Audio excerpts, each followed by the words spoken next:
De niña quise ser médico porque siempre me gustó ayudar a las personas, sanarlas y verlas sonreír.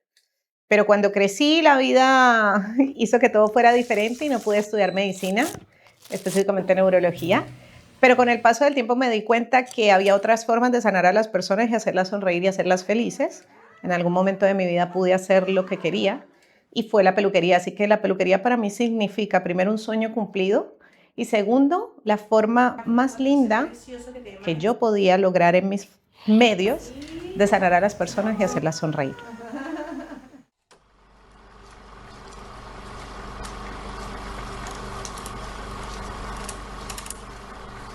Mi relación con mi cabello nunca fue buena porque lastimosamente no tenía las bases tan sólidas que tengo ahora y era una sociedad en ese momento donde lo más común era el cabello liso. Mi familia, mis primas, mi hermana, mi mamá, tienen el cabello muy liso, un prototipo muy colombiano de liso, largo, negro. Y yo obviamente no me parecía a mi familia. Curiosamente, si nos quitaran el cabello, somos iguales, nos parecemos mucho, pero yo puntualmente salí más a mi abuelo. De hecho, mi abuelita siempre me decía, hija, es que tú eres igual a tu abuelo Carlos. Mi abuelo afrodescendiente del Pacífico colombiano, lógicamente era muy mestizo también él ya, y mi abuelo tenía los cabellos crespos que buscaban el cielo, no la cintura, tenía unos labios muy lindos, una nariz muy perfilada, y yo no entendía eso, yo no entendía por qué yo no tenía el cabello hacia abajo que buscaba la cintura, yo no entendía por qué simplemente no tenía los ojos tan rasgados como mis primas y mi hermana y yo no tenía una buena relación con mi cabello, aparte que sufrí bullying en el colegio de forma muy agresiva por un simple disfraz. O sea, me disfrazaron para Halloween en Colombia y a mi hermana la disfrazaron de japonesa, de gitana, y mi mamá tenía una tradición con una tía de un disfraz de perrito que le pareció muy tierno porque mi pelo era crespito.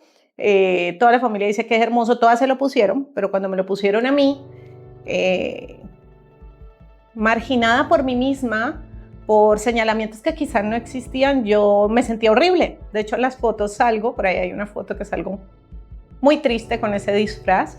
Y a partir de eso en el colegio me decían, llamaban a mi nombre de la lista la profe Susan Paz, y antes de decir Paz ya los niños estaban haciendo wow, wow, wow. Y estúpidamente para mí eso era una ofensa, así que odié mi cabello y por mucho tiempo lo único que quería era laciarlo con trenzas, con colitas. Cuando logré tener un poco más de independencia en cómo peinarme, me peinaba con la plancha de ropa, con tal de tener un poco más de control, así que mi relación con mi cabello por muchos años no fue buena. Me alicé 25 años mi cabello. Bueno, ya cuando crecí, otra de las razones, además de encajar en mi familia, fue el trabajo. Literalmente recuerdo que me tocaba una batalla bastante fuerte en mi trabajo, porque cuando pedía empleo en un lugar, en mi país, en Colombia, casi todos ganamos el sueldo mínimo. Y lo primero que me decían es, bueno, perfecto, queda contratada, pero no puede venir con el cabello así. Tiene que verse profesional, tiene que verse arreglada, tiene que verse presentable. Y presentable era no tener mi cabello como naturalmente es. Así que parte de las finanzas que hacía cuando pedía un empleo, calculaba incluso la distancia para ver el transporte, reducir precio de transporte y poder ir a la peluquería de un amigo y decirle cuánto me cobras por alisarme el cabello una vez a la semana, una sola vez, y yo durar durante la semana con el cabello liso para ser aceptada en mi trabajo. Entonces los domingos me alisaban el cabello, lunes y martes pasaba con mi cabello muy liso, miércoles ya no se veía tan bien, entonces lo tiraba de lado y me ponía un poco de aceite, en ese tiempo se llamaba silicona, y después jueves y viernes ya no se veía nada bien y hacía una trencita, el que ya me llamaban la atención porque no podía tener trencita, entonces la soltaba y se veía un poquito más ondulado. Y ya el día sábado trabajaba solo media jornada y era el día libre y siempre peleaba con mis jefes porque me decían, oye, pero es que el sábado no tienes que andar con el cabello tan recogido, tienes que estar suelto y liso, pero era la forma de yo camuflarme. Me dio caspa, dermatitis y de todo porque no me lo podía lavar durante la semana, o sea, definitivamente no había opción para poderlo hacer. Así que sí, por temas de trabajo para poder encajar y verme profesional cuando la inteligencia estaba en mi cerebro. Yo soy psicóloga, entonces estaba haciendo unas cápsulas de psicoeducación y estaba grabando. Y para grabar ya me habían mandado como el dress code y cómo es que yo tenía que ir presentada a esa grabación. Y salía como ropa formal, que no como interfiriera con la cámara, no estampados, no rayas. Ok. Y yo el día anterior, obviamente, que todas las personas con rulo nos demoramos harto en peinarnos, pero porque ya uno cuando empieza a enamorarse de su pelo es como el cuidado y que quede bonito y todo eso. Entonces yo ahí tenía el pelo más largo y me lo peiné, ese día me levanté súper temprano, como a arreglarme y todo. Y cuando llegamos a la grabación, yo estaba grabando, interrumpieron la grabación para decirme que si me podía tomar el pelo, porque el cliente que había pedido esa cápsula quería que tuviese una imagen ordenada, la psicóloga que iba a grabar. Y yo ahí expuse como, ¿por qué tener el pelo suelto va a ser desordenado? O sea, ¿le dirías eso a una persona lisa? Porque es que, y me decían, no, es que este rulo se te va para allá, este otro para acá. Y yo como, así es mi pelo. Y ahí como resolví como pude la situación, obviamente toda la jornada de grabación se vio como trastocada por eso y yo estaba como con el nudo en la garganta. Llegué a mi casa, le conté a mi mamá, me puse a llorar, porque yo siempre había escuchado, y de parte de mi mamá también, que en las pegas te dicen como que tu pelo no es ordenado, que tu pelo no es formal, y cuando un pelo es o no es formal, o te creo si es un pelo que está sucio, o es un pelo que no sé, no está cuidado. Ahí podrías decir como, oye, la presentación personal, pero mi pelo estaba en perfectas condiciones y aún así me hicieron tomarme el pelo para poder cumplir con el trabajo. Cuando, bueno, eso fue acá en Chile. Acá en Chile decidí, un poco obligada, dejar de alisarme el cabello. Yo me sentía muy cómoda ahí. He de decir que todo fue obligado por trabajo, incluso trabajando en peluquerías.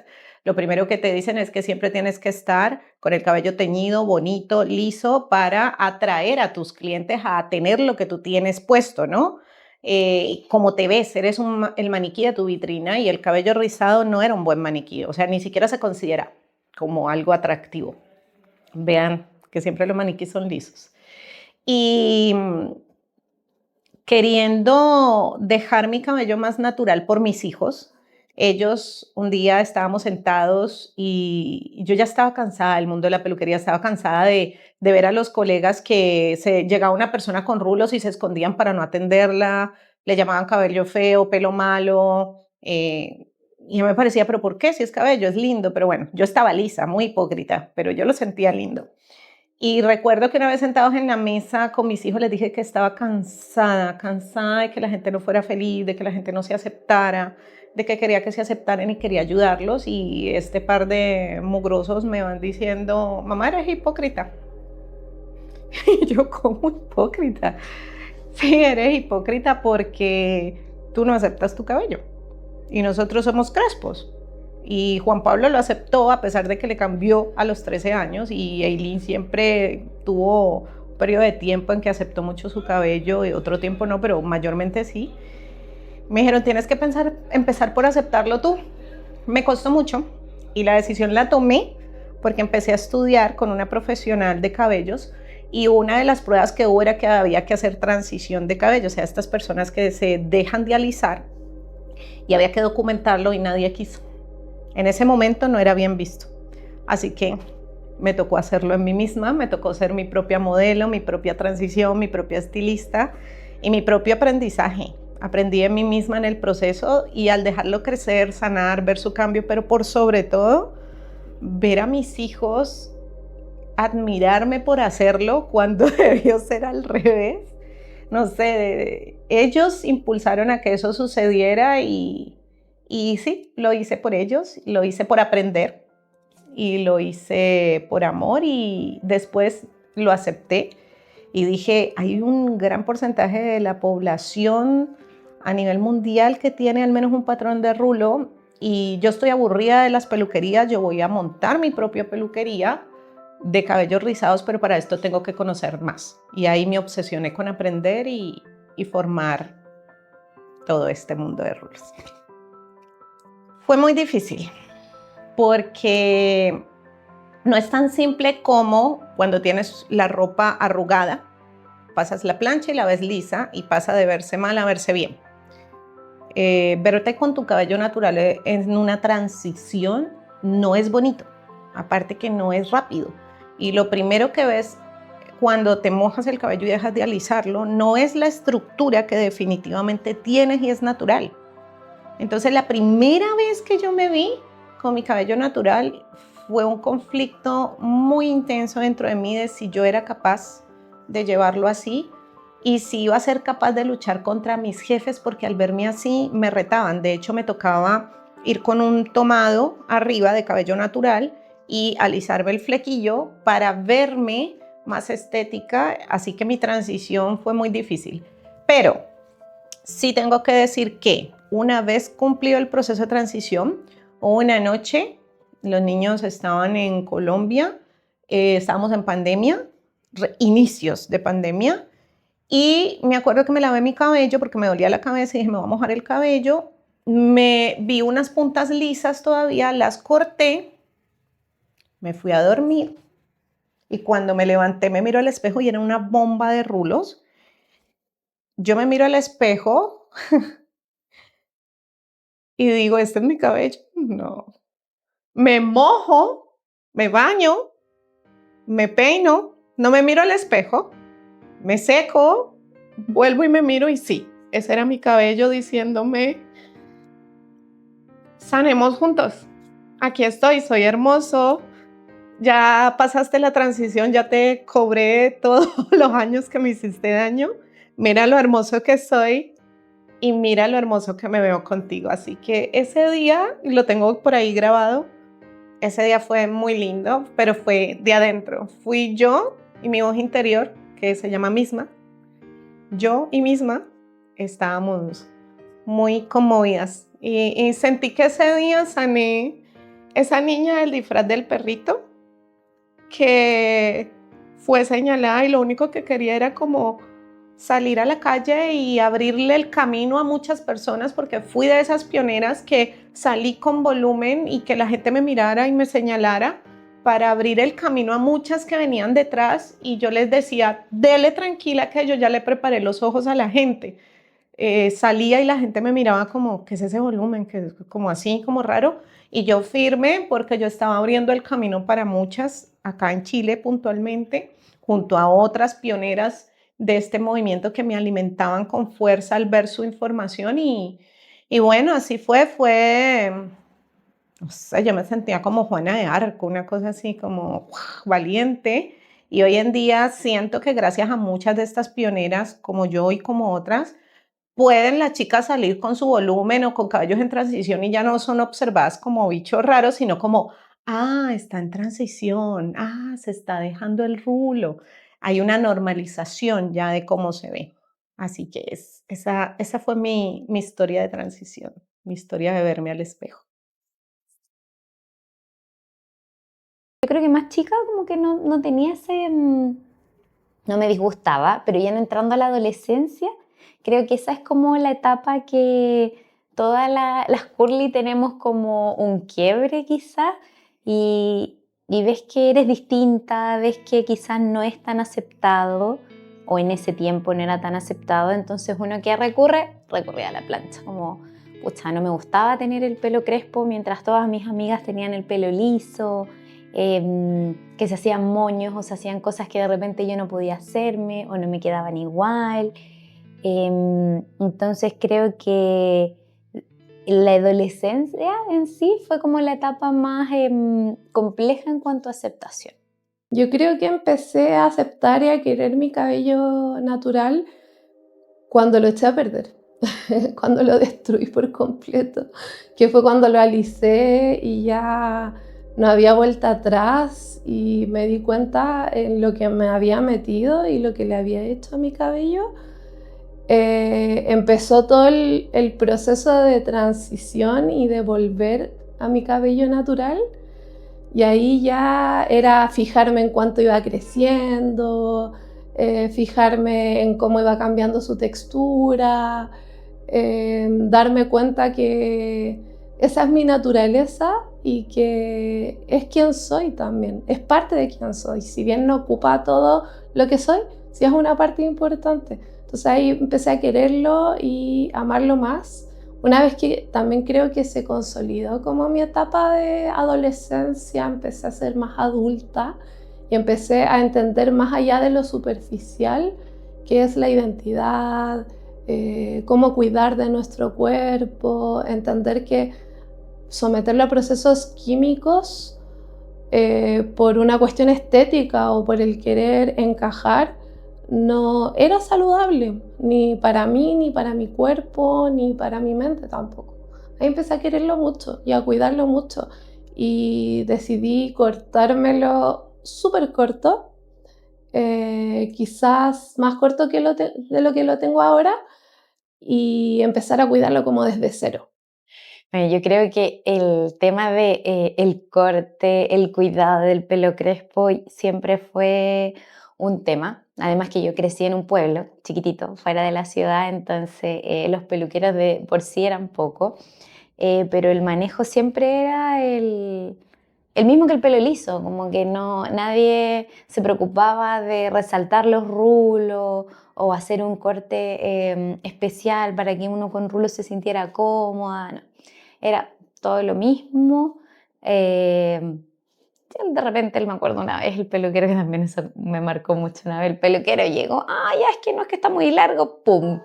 Cortar. Y yo así con una melena que tampoco y chica, que tampoco me sentía cómoda. Entonces, creo que era particularmente difícil encontrar un lugar y donde uno se sintiera cómoda, era como que tu mamá te llevaba y te decía, ya no, es que hay que cortarse el pelo, está muy largo, no sé, cualquier cosa, y era como, pucha, bueno, ¿qué voy a hacer? Cortemos. Cuando se sientan en la silla, lo primero que hacemos, además de saludar, es decir cómo puedo ayudarte, literalmente. Sabemos que vienes a cortarte, pero ¿cómo te puedo ayudar? Esta pregunta es muy específica. ¿Cómo te puedo ayudar? Si vienes a una peluquería y te preguntan cómo te puedo ayudar, tú puedes decir, necesito corte, necesito color o necesito tratamiento. Esas son las formas en que te podemos ayudar porque son los servicios que se ofrecen. Pero la respuesta que nos dan siempre es, cuando yo era niña, tenía más rulos y me los cortaron como niñito. Esa es la respuesta que más nos dan. Me lo cortaron como niñito, se refieren a que se los cortaron muy corto, se subió y quedaron con un corte chiquitito. Y la segunda respuesta que más nos dan es que me lo cortaron y perdí el rulo. Y ahora no tengo rulos. Entonces, nos damos cuenta que cuando preguntamos cómo puedo ayudarte, la persona está buscando un resultado con mi trabajo, pero lo primero que me manifiesta es un trauma, es un problema. Es algo que quedó en ella, que viene desde tiempo atrás y que independientemente si le cortaron bien, le cortaron mal, se subió el cabello o se alisó, fue un problema que causó en ella un trauma y no aceptaba cómo se veía, porque si aceptaba cómo se veía, no me lo mencionaba. Entonces esa es la respuesta más constante y más triste que me hizo a mí sentir que este trabajo, más allá de cortar con una tijera, significa sanar y remendar esas emociones que la persona tiene, sanando desde la peluquería, pero sanando consigo misma y todo el daño que le causaron por no comprender su cabello y por simplemente no hacerlo bien, no hacerlo mejor, no hacerlo por ellas.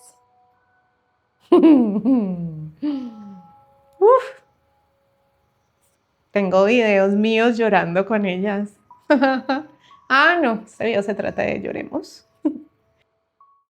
Cuando terminamos un servicio y ellas se miran al espejo y le decimos, así te pude ayudar, básicamente pasas como un paño de agüita tibia sobre una herida que duró años allí, y ese pañito de agua tibia reconfortante al mirarte al espejo te dice, esta eres tú, tu cabello gritaba que quería ser libre, no tenía palabras para expresarse, así que se comportaba mal.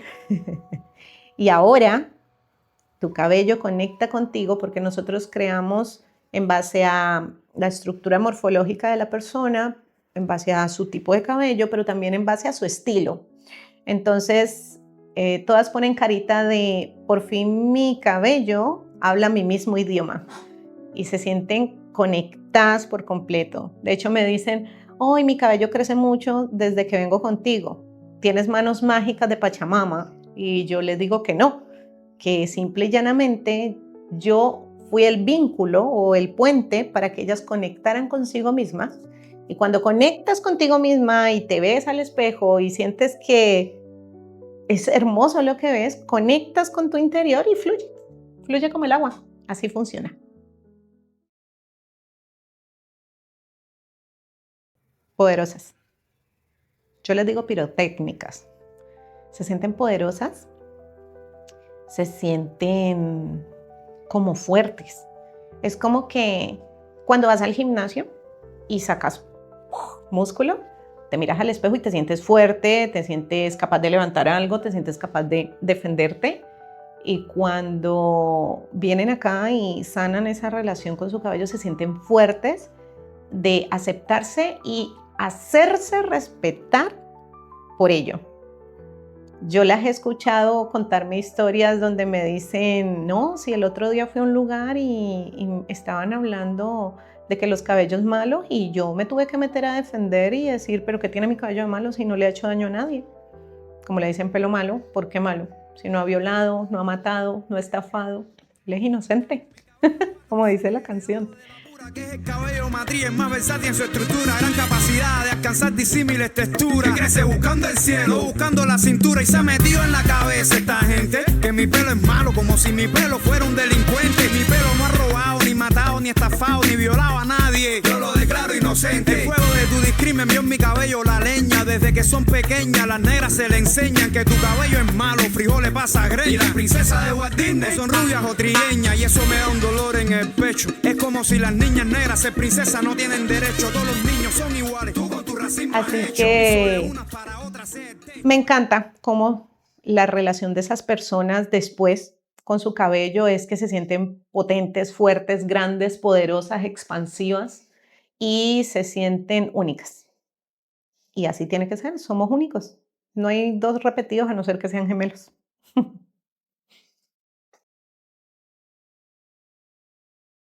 Una profesora de historia me dijo así como,